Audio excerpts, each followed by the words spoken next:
So my journey into law school admissions really starts with my time served as the inaugural director of Diversity, Equity, and Inclusion at Notre Dame Law School. And in that capacity, I served as a senior admissions officer. So I worked directly with the admissions team to review thousands of applications, to go over and refine recruitment strategy, to redefine the questions that we were asking on the application itself every single year so that we were granting greater access to students, giving them more opportunities to tell their story, removing unnecessary barriers to the application itself. And then, of course, I worked one-on-one with countless students, helping them to refine and support them through the drafting of their personal statements, their diversity statements, supplemental statements, selecting letters of recommendation, who's going to write those for them, all of the different pieces that really made a difference in telling the story of who they were. Before all of that, I spent nearly a decade working as a lawyer in private practice, in the public sector. I started my career as a domestic violence criminal prosecutor. I was working at the American Civil Liberties Union, doing civil rights litigation for a long time. I worked overseas, advising on litigation strategy and human rights cases in Southeast Asia. So those things taken together, I think, give me both the admissions committee perspective, but also the lawyer's perspective on this entire process. Today, my work is really entrepreneurial.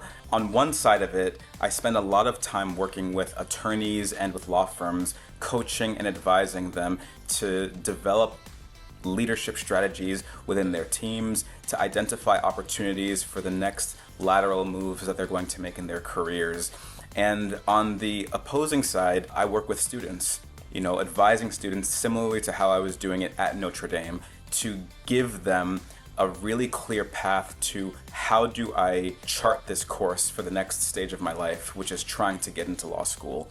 So revising statements, giving them perspective on mentorship and choosing schools that are going to be, right for them. So all of the aspects that go into making those decisions.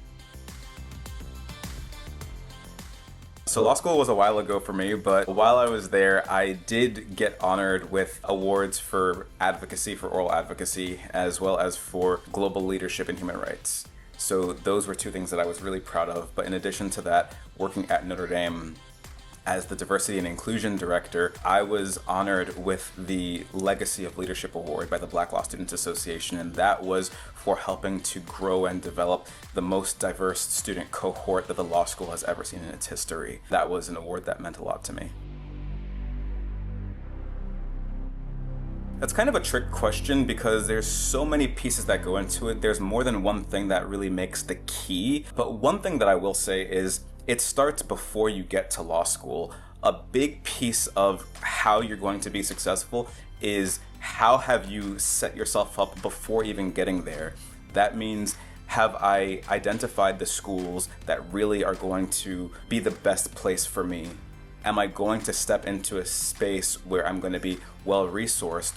Have I thought about job opportunities and the alumni network? Are you putting yourself into a space where you're going to be taken care of? You're going to be working hard in law school, and you want to make sure that you're going to be taken care of too. So identifying the right school, I think, is something that's really, really important to setting you up for success. And then once you get there, finding ways to support your mental health and wellness. But honestly, a big thing that students struggle with when they're in that first year, which sets the tone for so much of your career, not just within the 3 years, but after the 3 years of law school, is dealing with imposter syndrome and understanding how you can be resilient in the face of that and create a study plan and conditions to support your mental health.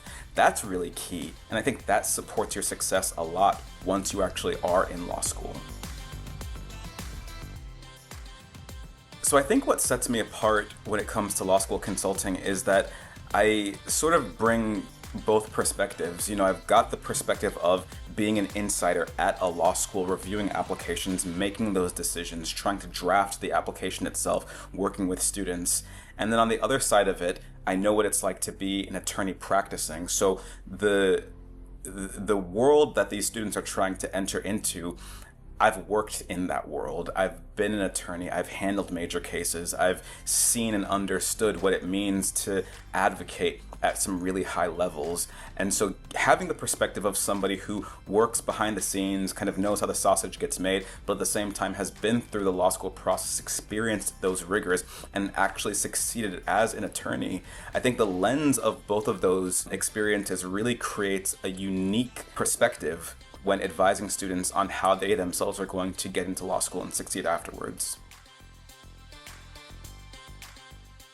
For me, I think that one of my greatest strengths is clarity. Clarity, empathy, strategy. I would say those three things together really sum up where my ability lies in advising people and helping them to get to a successful place. I know how overwhelming the process of applying to law school can feel, and being able to go through that process with someone who hasn't just been through it, but understands how to shepherd people along that way so that they can get to not necessarily where I got to, but where they want to go. That's what really matters. And I think it's something that has allowed me to be of service to a lot of people who are trying to chart that course.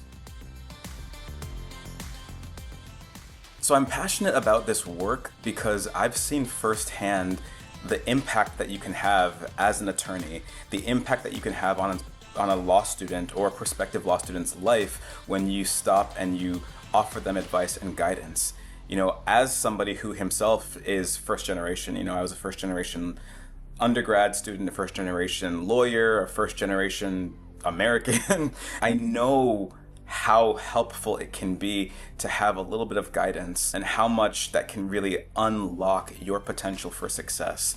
And so seeing it over and over again, it just is so clear to me that access and opportunity are things that can really be gate kept. And in order to sort of spread the wealth, we need to share what we have, the experiences, the knowledge that we have to support other people. That's why it matters to me, because I care about making a difference, and I care about leading and supporting people the way that I was helped and supported when I was going through those stages myself.